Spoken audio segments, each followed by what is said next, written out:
जी सजनों, सुन पता है कि अज 29 रमज़ान सुबह ईद है। ईद के मुख्तलिफ पहलू ने, हर बंदे का अपना पॉइंट ऑफ व्यू है। मस्तान समोर एक बजुर्ग शायर ने जंग दे उन्होंने ईद के बारे नाल एक मैसेज है या एक पॉइंट ऑफ व्यू है, ज़रा सुनो तो चस लो, गौर ना सुनो। ईद करावें किस आउना है, ईद करावें किस आउना है, वाल ठावें किस आउना है, कौन संभालें औसे सानू, पट्ठे पावें किस आउना है, हाकिम दे घर सुख ते साडे, हाकिम दे घर सुख ते साडे, दर्द वंडावें किस आउना है,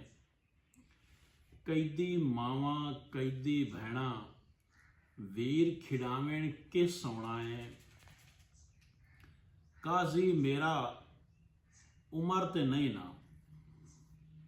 काजी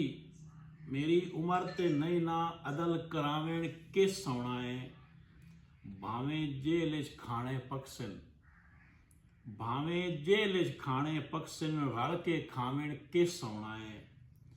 घर मस्तान है बंदी खाना,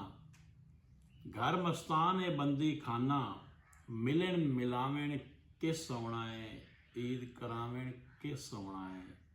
वाल ठावें किस आउना है।